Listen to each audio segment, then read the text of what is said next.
J'ai reçu une commande Vinted, des petits trucs sympas, il y a ça notamment, et puis ah! Mais non, c'est un jouet juste. Voilà, un sac de jouets, je vous présente tout ce que j'ai trouvé sur Vinted, c'était une belle affaire, donc comme je disais, j'en ai eu pour une petite quinzaine d'euros.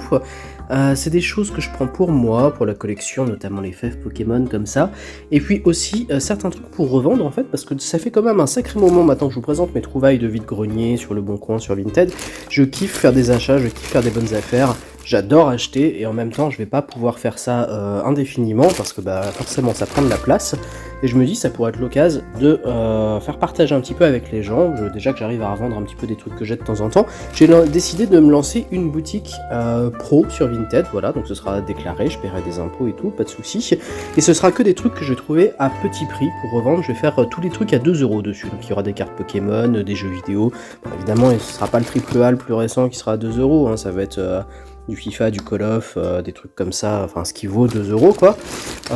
Mais bon, voilà, si ça me permet de faire un petit bénéf, ce sera clairement pas un gros bénéf à 2 euros pièce, hein, c'est sûr, mais c'est toujours bienvenu, et puis au passage, si ça peut faire plaisir à des gens qui eux n'ont pas l'occasion d'aller chiner, qui voudraient pouvoir quand même trouver aussi à l'occasion un petit jouet à 2 euros, quelques cartes, des choses comme ça, et ce serait super bien. Pour la trouvaille du jour, donc il y a la collection complète des fèves de 2020.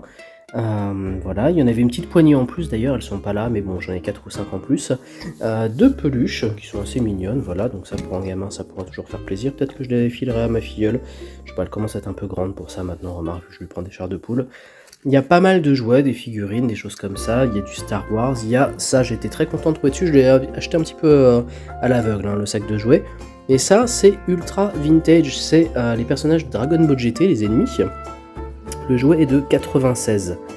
C'est l'incarnation de Shenron dans Dragon Ball GT, l'une des incarnations, ce qui change plusieurs fois de corps, je crois. Ça fait longtemps, putain, je me souviens plus trop. Et franchement, avoir ce jouet-là dans un lot comme ça, belle trouvaille. Pareil pour ce petit BB-8, très content de l'avoir trouvé. Il y a des pop-it, vous savez, les machins où on appuie comme ça sur les billes là pour le mettre dans un sens ou dans l'autre. C'est pour permettre aux enfants de s'entraîner à se percer les boutons pour quand ils seront ados. Il y a un petit Spider-Man, très sympathique, et il y a pas mal d'autres jouets encore. Il y a un autre... Non, mince. Il y en a un autre de 96 de DBGT là. Ah, je me demande si c'est pas dans Dragon Ball Z, lui, celui qui absorbe la lumière là dans le vaisseau de Babidi. Ouais, je pense que ça doit être ça, ouais.